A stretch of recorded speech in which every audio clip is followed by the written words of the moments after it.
Hello दोस्तों, स्वागत है आपका सीयूटी सीरीज में मेरे यूट्यूब चैनल पर। मेरा नाम है अर्जुन और आज की वीडियो आपके लिए काफ़ी ज़्यादा हेल्पफुल रहने वाली है अगर आप इकोनॉमिक्स में सीयूटी के सब्जेक्ट को प्रिपेयर कर रहे हैं, जिसमें आज हम मैक्रो इकोनॉमिक्स में एक बहुत इंपॉर्टेंट यूनिट है जिसका नाम है एडीएस यानी कि एग्रीगेट डिमांड और एग्रीगेट सप्लाई वाली यूनिट को आज हम कवर करने वाले हैं, जिसके 50 इंपॉर्टेंट एमसीक्यूज मैं आपके लिए लेकर के आया हूँ। तो चलिए फिर जल्दी से वीडियो को शुरू करते हैं और लास्ट तक ज़रूर देखना।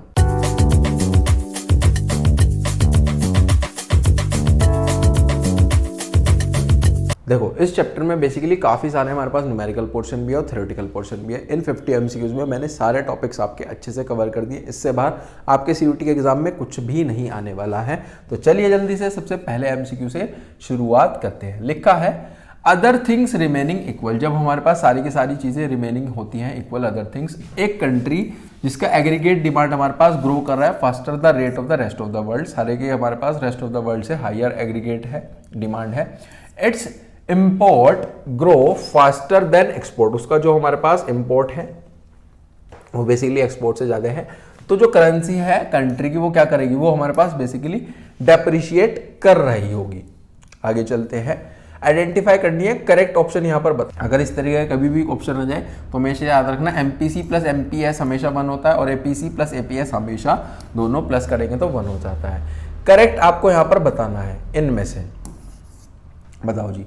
एमपीसी हमारे पास एक बेसिकली चेंज है कंजम्पशन में, per unit change in income, सही चीज लिखी गई है। MPS is the saving per unit of the income, नहीं। APC is the consumption per unit of income, ये लिखा है। APS is the change in the saving, नहीं, चेंज तो नहीं है, चेंज तो हमारे पास एमपीएस होता, तो ए और सी हो जाएगा करेक्ट।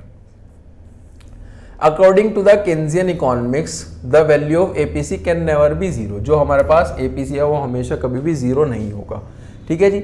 आइडेंटिफाई करनी है correct chain of action from the following, इनकी मदद से करंट हमारे पास करेक्ट आपको चेन बतानी है। देखो, सबसे पहले होगा सर हमारे पास एमपीसी बढ़ेगा, फिर उसके बाद होगा सर हमारे पास इन्वेस्टमेंट मल्टीप्लायर भी उसकी मदद से बढ़ जाएगा, तो ये हो जाता है 2, तो बना है सी ए। फिर हो जाता है हमारे पास इनकम बढ़ेगी, फिर हमारे पास इकोनॉमी में ग्रोथ हो जाएगा, तो ऑप्शन बनता है। आगे चलते हैं। C is equals to 80 plus 0.8y, आपको यहां पर वैल्यू ऑफ मल्टीप्लायर बतानी है। वैल्यू ऑफ मल्टीप्लायर क्या होगी, देखो जी, यहां पर जो ये है ये तो होता है हमारे पास ऑटोनोमस कंजम्पशन यानी कि सी बार, ये होता है बेसिकली हमारे पास एमपीसी। एमपीसी हमारे पास 0.8 है। मल्टीप्लायर का फॉर्मूला लगाओ, वो होता है 1/1 माइनस एमपीसी यानी कि 1/MPS। क्या यहाँ से आप एमपीएस बता सकते हो? अगर एमपीसी हमारे पास 0.8 है तो एमपीसी प्लस एमपीएस हमारे पास होता है 1। एमपीसी है 0.8, क्या यहाँ से आप एमपीएस मुझे बता सकते हो? ये इधर चले जाएगा, बेसिकली ये हो जाएगा 0.2। यहाँ पर वैल्यू रखो 1/0.2, पॉइंट हटाओ 0 लगाओ, ये आ गया 5। कितना आ गया सर हमारे पास? 5 आंसर बन गया है। ठीक है जी, आगे चलें। आगे चलते हैं जी। आगे हमारे पास क्वेश्चन में लिखा गया है, क्वेश्चन में लिखा है at a particular price level, जो हमारे पास एग्रीगेट डिमांड है फाइनल गुड्स की वो इक्वल है aggregate supply of final goods, जो प्रोडक्ट मार्केट है वो रीच करेगी बेसिकली अपनी जितनी भी इक्विलिब्रियम लेवल है जब हमारे पास इक्वल होता है। मैच इट पे चलते हैं। जो एक्सेंट सेविंग है, एक्सेंट सेविंग होती है हमारे पास planned saving by households. फिर है एक्सेंट इन्वेस्टमेंट, एक्सेंट इन्वेस्टमेंट होता है सर हमारे पास प्लान्ड इन्वेस्टमेंट जो कि फर्म्स कर रही है। एक्सपोज सेविंग बताओ, एक्सपोज सेविंग हमारे पास क्या होती है? एक्सपोज सेविंग होती है हमारे पास एक्चुअल सेविंग जो कि हाउस होल्ड्स ने करी है। फिर है हमारे पास एक्सपोस्ट इन्वेस्टमेंट बताओ, वो होती है जो कि हमारे पास फर्म ने एक्चुअल इन्वेस्टमेंट करी है। तो ऑप्शन बन जाता है ए का फर्स्ट, बी का सेकंड, सी का थर्ड और डी का फोर्थ। आगे चलें। आगे चलते हैं जी। Question number 9। अगर हमारे पास चेंज इन इनकम 2000 है, यानी कि चेंज इन इनकम हमारे पास 2000 है, एमपीसी आपको पता है 0.8 और इन्वेस्टमेंट यानी कि चेंज इन इन्वेस्टमेंट आपको बतानी है, तो यहाँ पर आप फॉर्मूला लगा लो। फॉर्मूला लगेगा सर हमारे पास, सबसे पहले तो यहाँ पर मल्टीप्लायर का फॉर्मूला लगा लो। मल्टीप्लायर का होता है 1/MPS। अगर देखो एमपीसी 0.8 है तो एमपीएस बता सकते हो, ये हो जाएगा 1/0.2। 0.8 है ना, 0. अगर ये 8 है तो ये हो जाएगा बेसिकली हमारे पास 0.2, पॉइंट हटाया 0 लगाया तो ये आ गया 5। एक तो हमारे पास ये आया। कि हमारे पास मल्टीप्लायर आ गया 5, मल्टीप्लायर आ गया 5। एक फॉर्मूला और लगाओ मल्टीप्लायर का, delta Y upon delta I. K 5 है, डेल्टा वाई 2000 है, यहाँ से डेल्टा आई लिख लो। डेल्टा आई आप बता सकते हो, इसको ऊपर ले जाओ, इसको नीचे ले जाओ, यानी कि 5 को 2000 से काट दो तो ये आ जाएगा बेसिकली 400 करोड़। ठीक है जी, समझ में आया। नेक्स्ट पे चलें, नेक्स्ट पे चलते हैं जी।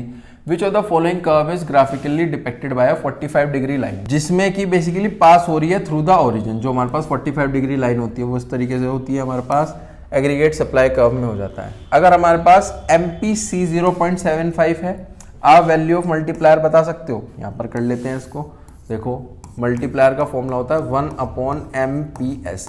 अगर MPC 0.75 है तो MPS हो जाएगा 0.25, पॉइंट हटाया 2 0 लगाया, 25 को अगर 100 से डिवाइड करा तो 4 टाइम्स हमारे पास आंसर आ गया। ठीक है जी, नेक्स्ट पे चले। नेक्स्ट है सर हमारे पास यहाँ पर 12th क्या लिखा है, in case of an unexpected fall in the turn of the firm who is producing a certain commodity there will be एक कौन सी सिचुएशन यहाँ पर होगी, यहाँ पर होगी सर हमारे पास अगर अनएक्सपेक्टेड फॉल है तो अनप्लान्ड एक्यूमुलेशन ऑफ इन्वेंट्रीज यहाँ पर आ जाएगा। देखो नेक्स्ट लिखा है न्यूमेरिकल ही है, C is equals to x plus 0.6y और इन्वेस्टमेंट है हमारे पास 1500 और हमारे पास इनकम गिवन है 4050। देखो जी किस तरीके से करेंगे इसको, अभी करते हैं, यहाँ पर कर लेंगे। देखो जी ये एक इक्वेशन गिवन है जिसमें ये हमें ऑटोनोमस कंजम्पशन निकालना है, ये गिवन है। आप सिंपल यहाँ पर लगाओ y is equals to C plus I. y आप बता सकते हो कितना है, y है हमारे पास 4050। C में यहाँ पर लिख दो x प्लस 0.6 इंटू हमारे पास यहाँ पर जो y है वो है 4050। I भी गिवन है, I है सर 1500। ठीक है जी, अब इसको सॉल्व करते हैं, ये आ जाएगा 4050 is equals to x plus यहाँ पर आ जाएगा, ये आ जाएगा 2430 प्लस 1500। इन दोनों को आपको इधर ले जाकर के 4050 में से माइनस करना है, वो आ जाएगी 120। ठीक है जी, ये ऑप्शन बन जाता है। चलते हैं नेक्स्ट पे। नेक्स्ट क्वेश्चन क्या है, नेक्स्ट क्वेश्चन हमारे पास गिवन है कि C is equals to 40 plus 0.8y और I हमारे पास 10 है, आपको इक्विलिब्रियम लेवल ऑफ इनकम बतानी है। तो y is equals to C plus I। ठीक है जी, y हमारे पास यहाँ पर गिवन है, नहीं सर y तो गिवन नहीं है, y को एज इट इज लिख लो। C है हमारे पास 40 प्लस 0.8y प्लस I हमारे पास 10 है, ये इधर ले जाओ, y वाले के पास ले जाओ, तो y minus 0.8y is equals to 50। ये हो गया हमारे पास 0.2y is equals to 50। y को अकेला कर लो, y को अकेला करने के लिए आपको बेसिकली 50 0.2 को नीचे ले जाना पड़ेगा, पॉइंट हटाओ 0 लगाओ, तो ये आ गया 250। y आ गया सर हमारे पास 250। बताओ जी समझ में आया, आगे चलें। आगे चलते हैं, अगर हमारे पास MPC है वो 0.8 है, वैल्यू ऑफ मल्टीप्लायर बताओ। देखो मल्टीप्लायर का फॉर्मूला होता है 1/MPS। अगर MPC 0.8 है तो MPS बता सकते हो 0.2, पॉइंट हटाओ 0 लगाओ, तो ये आ गया 5। आंसर आ गया सर 5 टाइम्स। ठीक है जी, ब्रेक इवन पॉइंट हमारे पास बताओ वो कब अचीव होता है, वो होता है जब हमारे पास नेशनल इनकम कंजम्पशन के बराबर हो।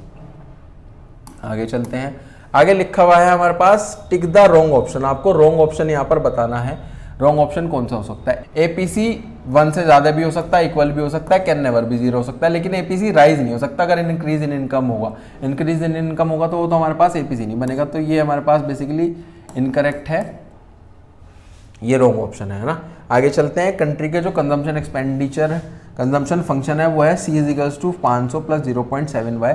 आपको ऑटोनोमस कंजम्पशन बतानी है। देखो हमारे पास इस वाली इक्वेशन में ये जो होता है यही ऑटोनोमस कंजम्पशन होता है, 0.7 है, ये MPC है, तो यहाँ पर ऑटोनोमस कंजम्पशन बतानी है, ये आ जाएगा सर हमारे पास 500। आगे चलें,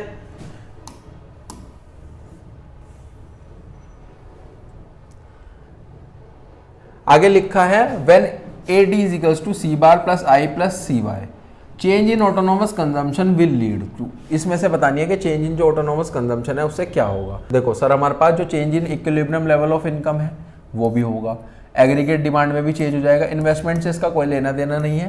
change in AD and no change in equilibrium, ये तो बिल्कुल नहीं हो सकता। चेंज इन मैनेजर एमपीसी, ये भी नहीं हो सकता। तो ए और बी हमारे पास ऑप्शन यहाँ पर बन जाते हैं।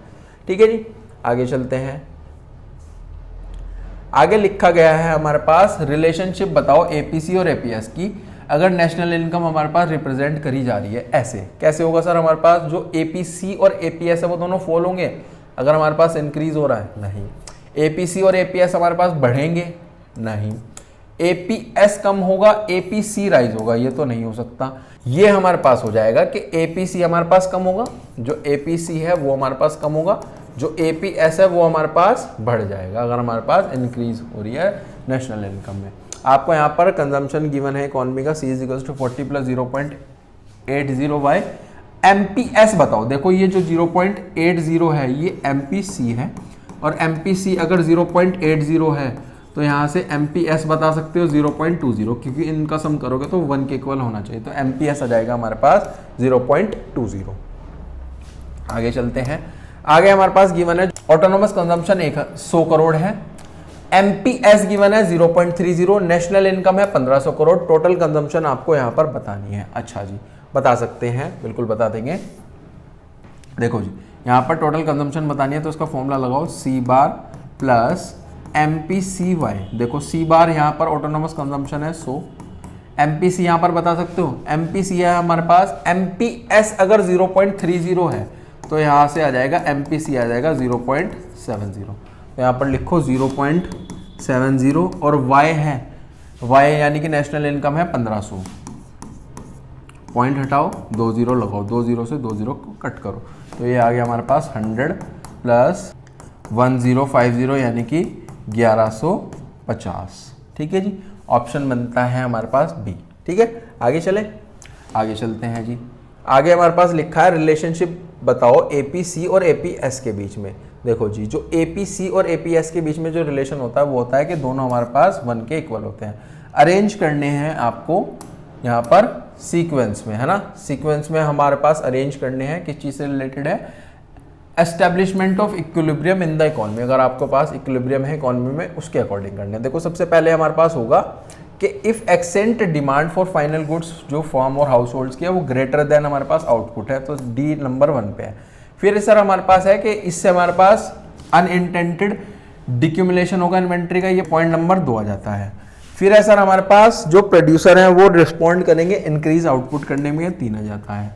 फिर है सर हमारे पास last point, when output increase होगा जो हमारे पास एम्प्लॉयमेंट और इनकम है वो राइज होगा, और बी बन जाता है 5th नंबर पे। तो ऑप्शन हो जाता है ये बी। आगे चले, आगे हमारे पास लिखा गया है क्वेश्चन नंबर 25। जो एमपीसी है वो 1 है, आपको वैल्यू ऑफ मल्टीप्लायर बतानी है। देखो मल्टीप्लायर में यहां पर होता है 1/MPS, और MPC प्लस MPS दोनों बराबर 1 होते हैं। अगर MPC 1 है तो इसका मतलब मैं क्या कह सकता हूं कि ये 0 होगा। अगर MPC तभी तो 1 आ रहा है, अगर MPS 0 हो गया तो यहां पर आएगा 1/0। 1/0 अगर किसी के नीचे 0 आ जाता है तो आंसर बन जाता है सर इन्फिनिटी। बताओ समझ में आया? आगे चलते हैं। आगे है MPC 0.75 है, and as a result of multiplier effect national income increase हो रही है हमारे पास 300 करोड़ से। एडिशनल इन्वेस्टमेंट बता सकते हो। यहाँ पे सबसे पहले तो आप मल्टीप्लायर निकाल लो, ये हो जाएगा 1/25, क्योंकि ये MPC है तो MPS यहाँ से पता लग जाएगी हमारे पास 0.25। पॉइंट हटाओ, 0 लगाओ, तो ये आ गया हमारे पास K आ गया 4। एक और इसका फॉर्मूला होता है, वो होता है सर हमारे पास डेल्टा Y/डेल्टा I। K हमारे पास 4 है, यहाँ पर हमारे पास increase in national income given है, यानी कि ये गिवन है। डेल्टा I आपको बताना है, इसको ऊपर ले जाओ, इधर ले आओ, ये हो जाएगा बेसिकली हमारे पास। इसको कट कर देंगे तो 150, 75 आंसर है। ठीक है जी, आगे चलते हैं। MPS 0.30 है, ऑटोनोमस कंजम्पशन 500 करोड़ है, इन्वेस्टमेंट आपको गिवन है 100 crore, equilibrium level of income आपको बतानी है। ठीक है जी, देखो जी कैसे होगा, ये होगा y = C + I की मदद से।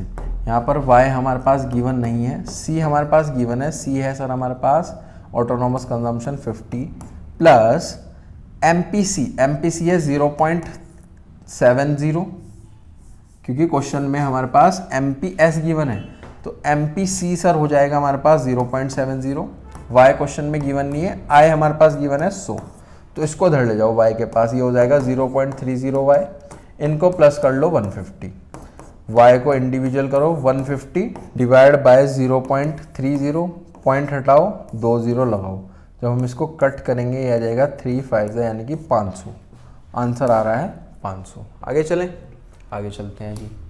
आगे हमारे पास क्वेश्चन गिवन है, केस बेस गिवन है जी। केस बेस देखते हैं क्या है। देखो जी, वैसे तो हमारे पास यहाँ पर केस गिवन है, केस के साथ साथ अगर हम क्वेश्चन को डायरेक्ट करने की कोशिश करेंगे, सबसे पहले क्वेश्चन पढ़ लेते हैं। जो एक्सेंट कंजम्पशन है वो क्या इम्प्लाई करता है, वो इम्प्लाई करता है सर हमारे पास प्लान्ड कंजम्पशंस को। केस भी पढ़ लेते हैं। व्हेन एक पर्टिकुलर प्राइस लेवल है जहाँ पर एग्रीगेट डिमांड फाइनल गुड्स का हमारे पास इक्वल है aggregate supply of final goods से, जो हमारे पास फाइनल गुड्स और प्रोडक्ट है मार्केट का वो रीच कर रहा है अपना इक्विलिब्रियम, क्योंकि दोनों AD और AS बराबर है। जो एग्रीगेट डिमांड है फाइनल गुड्स का वो कंसिस्ट है, उसके अंदर है ex ante consumptions, ex ante investment, government की स्पेंडिंग्स एटसेट्रा। जो हमारे पास rate of increase in ex ante consumption है वो क्यों है, वो है हमारे पास इंक्रीमेंट होने में इनकम में, जिसको हम क्या बोलते हैं MPC बोलते हैं। इसके लिए अज्यूम करा है हमने कांस्टेंट फाइनल गुड्स प्राइस और कांस्टेंट रेट ऑफ इंटरेस्ट, ताकि हमारा जो ओवर शॉर्ट रन है डिटरमाइन करने का AD का फाइनल गुड्स का इकोनॉमी के अंदर। हमने ऑल्सो अज्यूम करा है जो AS है यानी कि एग्रीगेट सप्लाई है वो परफेक्टली इलास्टिक है एट दिस प्राइस, इस प्राइस पे। इस सर्कमस्टांसिस के अंदर जो हमारे पास एग्रीगेट का आउटपुट है वो डिटरमाइन करा हमने सोनली लेवल ऑफ AD से। इसको हम बोलते हैं effective demand principle. An increase और डिक्रीज अगर ऑटोनोमस स्पेंडिंग में है तो किस वजह से हो रहा है, आउटपुट जो कि एग्रीगेट का आउटपुट है फाइनल गुड्स का, और हो रहा है इंक्रीज या डिक्रीज हो रहा है लार्ज अमाउंट मल्टीप्लायर प्रोसेस से। ठीक है जी, आगे चलते हैं। ये बेसिकली केस है। आगे है जो शेप है इन्वेस्टमेंट फंक्शन की, उसके अंदर जो ऑटोनोमस कर्व है वो क्या रिप्रेजेंट करेगा, वो रिप्रेजेंट करेगा एक हॉरिजॉन्टल लाइन जो कि हमारे पास एक्स एक्सिस से पैरेलल होगी। एक्स एक्सिस से बेसिकली हमारे पास पैरेलल होगी हॉरिजॉन्टल लाइन। आगे चलते हैं। आगे हमारे पास लिखा गया है जो इफेक्टिव डिमांड प्रिंसिपल है वो क्या स्टेट करता है, जो एग्रीगेट आउटपुट है वो किस तरीके से सोनली डिटरमाइन करा गया है, वो यहाँ पर लिखा गया था solely by the level of aggregate demand, solely by the level of aggregate demand in the economy. ठीक है जी, आगे चलते हैं। आगे हमारे पास लिखा गया है विच of the following is not one of the component of AD in the economy. कौन सा कंपोनेंट नहीं है सर, ऑटोनोमस कंजम्पशन है, इन्वेस्टमेंट है, इंड्यूस्ड है, ये तीनों तो ऑप्शन नहीं बन सकते, B बन जाएगा, सेविंग नहीं है ना। आगे चलते हैं। जो वैल्यू ऑफ मल्टीप्लायर है इन एन इकोनॉमी वो किस तरीके से डिटरमाइन होती है, वो होती है हमारे पास इन्वर्स करने में। जो हमारे पास मल्टीप्लायर है वो होता है 1/MPS, तो इन्वर्स करना है ना MPS का, ये इसके अंदर आ जाता है। फिर है क्वेश्चन नंबर 33, MPS 0.25 है, तो यहाँ से आप मल्टीप्लायर बता सकते हो 1/MPS हमने करा है, तो ये आ गया 1/0.25, तो ये आ जाएगा हमारे पास 4। फिर मल्टीप्लायर का एक और फॉर्मूला लगाओ, delta Y upon delta I, ये 4 है। और क्या गिवन है, इन्वेस्टमेंट गिवन है, डेल्टा Y यानी कि चेंज इन इनकम आपको निकालनी है, तो ये आ जाएगा 250 की मल्टीप्लाई करी 4 से, तो ये आ जाएगा 1000। आगे चलें। आगे हमारे पास क्वेश्चन गिवन है अ सिचुएशन जब AD/AS के बराबर है along with fuller utilization resources का हो रहा है इकोनॉमी के अंदर, उसको क्या बोलेंगे, उसको बोलेंगे सर हम फुल एम्प्लॉयमेंट इक्विलिब्रियम। जो गैप होता है जिसमें AD डिमांड एक्सीड कर जाता है बेसिकली एग्रीगेट डिमांड रिक्वायर्ड से स्टैब्लिश करने के लिए फुल एम्प्लॉयमेंट इक्विलिब्रियम, उसको हम क्या बोलते हैं, उसको बोलते हैं इन्फ्लेशनरी गैप। क्या बोला जाता है, इन्फ्लेशनरी गैप। ठीक है जी, आगे चलते हैं। आगे लिखा है जो हमारे पास इन्वेस्टमेंट है वो 0 हो गई है, national income does not fall to 0 because क्यों, क्योंकि ऑटोनोमस कंजम्पशन की मदद से आपको बताना है जो वैल्यू है किस चीज़ की नेगेटिव नहीं हो सकती जब हमारे पास इक्वल हो 1 की। बेसिकली हमारे पास MPS की नेगेटिव नहीं हो सकती अगर हमारे पास जो APC है वो हमारे पास इक्वल है 1 के। आगे चलते हैं। एक इकोनॉमी के अंदर जो हमारे पास चेंज इन इनकम है वो हमारे पास 1000 है, चेंज इन कंजम्पशन है वो हमारे पास 600 है। आपको यहाँ पर MPC बताना है। MPC का फॉर्मूला होता है delta C upon delta Y, यानी कि हमारे पास 600 अपॉन 1000, 2 0 से 2 0 कट आ गए तो आंसर आ गया 0.6। समझ में? आगे चलते हैं। आगे है हमारे पास in case of an under employment equilibrium which of the following alternative is not true. इनमें से बताना है कौन सा ऑल्टरनेटिव ट्रू नहीं है। AD AS के इक्वल है, ये तो हमारे पास यहाँ पर ट्रू हो जाएगा, तो ऑप्शन नहीं बनेगा। देयर एग्जिस्ट प्रोडक्शन, ये भी नहीं बनता। रिसोर्सेज हमारे पास आर नॉट फुली और एफिशिएंटली, रिसोर्सेज आर फुली और इफेक्टिवली यूटिलाइज्ड, ये ऑप्शन बन जाता है, ये बेसिकली ट्रू नहीं है। Monetary policy is the policy जो कि हमारे पास क्या कंट्रोल करती है, supply and credit creation in the economy, ये बेसिकली हमारे पास सेंट्रल बैंक का पॉलिसी किसकी होती है, ये होती है हमारे पास सेंट्रल बैंक की पॉलिसी होती है जिसमें कंट्रोल करा जाता है मनी सप्लाई, है ना।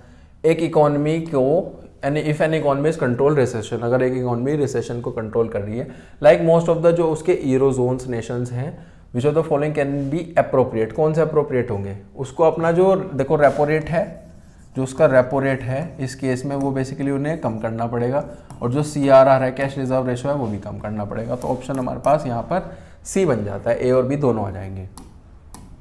आगे चलते हैं। जो मॉनेटरी पॉलिसी है जनरली टारगेट, वो क्या टारगेट करती है, किस चीज़ को इंश्योर करने में टारगेट करती है, वो करती है sir price stability of the economy, बिल्कुल सही बात लिखी गई है, तो बाकी तो नहीं लगता मुझे, ठीक है जी। ड्यूरिंग डिफ्लेशन, डिफ्लेशन के केस में क्या एडवाइस देनी चाहिए, लोअर कर दो अपना जो भी बैंक रेट है, जो भी अपना बैंक रेट है उसको कम कर दो, और ज़्यादा से ज़्यादा परचेज करो, परचेज ऑफ सिक्योरिटीज करनी पड़ेगी ओपन मार्केट में, ऑप्शन बन जाता है। अगर आपको क्रेडिट अवेलेबिलिटी है उसको कम करना है इकोनॉमी के अंदर, सर सेंट्रल बैंक क्या करेगा, तो सेंट्रल बैंक बेसिकली सेल कर देगा जितनी भी सिक्योरिटीज़ हैं ओपन मार्केट, ये इसके अंदर आ जाता है। आगे चलते हैं। आगे है सर क्वेश्चन नंबर 45। MPC 0.7 है, MPC 0.7 है, ठीक है जी। देखो जी MPC प्लस MPS हमारे पास 1 के बराबर होता है, MPC 0.7 है तो यहाँ से MPS बता सकते हो, MPS आ जाएगा सर हमारे पास 0.3।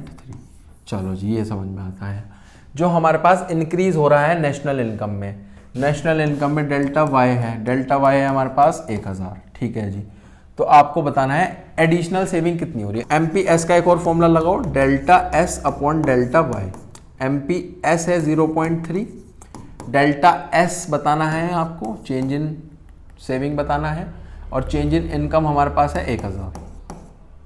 इसको इधर ले जाओ, ये हो जाएगा 1000 इंटू 0.3, पॉइंट हटाओ 0 लगाओ, ये आ जाएगा बेसिकली 300। आंसर बना है 300। चले जी आगे चलें, समझ में आया, स्क्रीनशॉट ले लो उसका। आगे चलते हैं। आगे क्वेश्चन नंबर है हमारे पास 46। क्वेश्चन नंबर 46 क्या कहता है, अगर APS 0.2 है, नेशनल इनकम 4000 है, कंजम्पशन आपको बताना है, ठीक है जी। अगर APS हमारे पास 0.2 है, ठीक है, तो यहाँ से फॉर्मूला बता सकते हो S अपॉन वाई 0.2, यहाँ पे S बता सकते हो 0.2 इंटू वाई, यानी कि 0.2 इंटू 4000, तो ये आ जाएगा बेसिकली हमारे पास 4 2 जा 8, यहाँ पे कर रहे हैं इसको 800। 800 क्या है, 800 है मेरी बेसिकली सेविंग। एक और फॉर्मूला लगाओ, C is equals to Y minus S. C हमें निकालना है, Y हमारे पास है 4000, ये हमारे पास गिवन है 800, तो C आ गया यहाँ से 3200 करोड़, ठीक है जी। आगे चले। जो हमारे पास APC है वो 0.8 है, नेशनल इनकम 4000 है, सेविंग यहाँ से आपको बतानी है, ये भी हो जाएगा। ABC तरीके से होगा, देखो जी कैसे होगा। सबसे पहले तो APC का यहाँ पर फॉर्मूला रख लो। APC का जो फॉर्मूला होता है वो होता है C अपॉन वाई, ये है 0.8, C आपको यहाँ से निकालना पड़ेगा, Y आपके पास गिवन है 4000, इसको इधर ले जाओ तो ये हो गया हमारे पास 3200। एक फॉर्मूला और लगेगा, ये लगेगा S is equals to Y minus saving is equals to income minus consumption. आपको यहाँ पर सेविंग निकालना है, इनकम हमारे पास गिवन है 4000, ये है हमारे पास 3200, तो ये आ गया सर हमारे पास 800। बताओ जी समझ में आया, 800 करोड़ सेविंग। नेक्स्ट पे चलते हैं 48। 48 क्या कहता है, 48 कहता है जो मैक्सिमम वैल्यू है मल्टीप्लायर की वो बेसिकली क्या होगी, वो होगी सर हमारे पास, अगर MPC हमारे पास 1 है, देखो MPC हमारे पास 1 है तो MPS इसका मतलब 0 है, तो मल्टीप्लायर हो गया 1/MP/s यानी कि 1/0 यानी कि इन्फिनिटी। जो MP मल्टीप्लायर है वो इन्फिनिटी हो गया अगर ये हमारे पास MPC1 है। यहाँ पे बताना है जो MPC है इज ग्रेटर देन MPS। इसका मतलब क्या है कि वैल्यू ऑफ मल्टीप्लायर क्या होगी। देखो इसको यहाँ पर कर लेते हैं, यहाँ पर कर लेते हैं, कैसे होगा देखो जो K का फॉर्मूला होता है मल्टीप्लायर का होता है 1/1 - MPC। यहाँ पर लिखा गया है जो MPC है वो बेसिकली ग्रेटर देन है MPS से। इसका मतलब क्या हो गया, जो MPC है वो बेसिकली 0.5 से ग्रेटर होगा क्योंकि MPC प्लस MPS किसके बराबर होता है, 1 के बराबर होता है, इस कारण की वजह से, है ना। आगे करेंगे, K का हमारे पास फॉर्मूला होगा 1/1 - MPC जो कि किससे ग्रेटर है, वो कि ग्रेटर है 1 - 0.5 से। तो इसका मतलब जब हम इसको सोल्व करेंगे तो कितना आ गया, 2 आ गया, नहीं आ गया क्योंकि ये 0.5 है, 0.5 1 ऐसे करेंगे ना 1/0.5 10 तो ये 2 आ गया, इस तरीके से 2 आ गया। तो ग्रेटर देन किससे है, ग्रेटर देन 2 है। इस तरीके से इसको कर लेंगे। आपको यहाँ पर मल्टीप्लायर की वैल्यू बतानी है जब सेविंग फंक्शन हमारे पास रिप्रेजेंट कर रहा है। ये सेविंग फंक्शन है जिसमें ये माइनस का ऑटोनोमस है। ये हमारे पास बेसिकली हो जाता है गिवन है 1 - MPC यानी कि ये MPS गिवन है। क्या गिवन है, MPS गिवन है। आपको बताना क्या है, मल्टीप्लायर बताना है। मल्टीप्लायर का जो फॉर्मूला होता है 1 होता है 1/MPS यानी कि ये गिवन है हमारे पास 0.2, पॉइंट हटाओ 0 लगाओ 5 आंसर। ठीक है जी, समझ में आया। आगे चले तो हमारे जो सारे MCQs है वो कंप्लीट हो जाते हैं। ठीक है जी, आई होप आपको बहुत अच्छे से समझ में आए होंगे। इसमें हमने न्यूमेरिकल पोर्शन, थ्योरेटिकल पोर्शन, सारा पोर्शन अपना कवर कर दिया है ADS यूनिट का। आई होप आपको बहुत अच्छे से समझ में आया होगा। मिलते हैं नेक्स्ट वीडियो में। टिल देन आप अपने सभी दोस्तों के साथ इस वीडियो को शेयर करें। Thank you.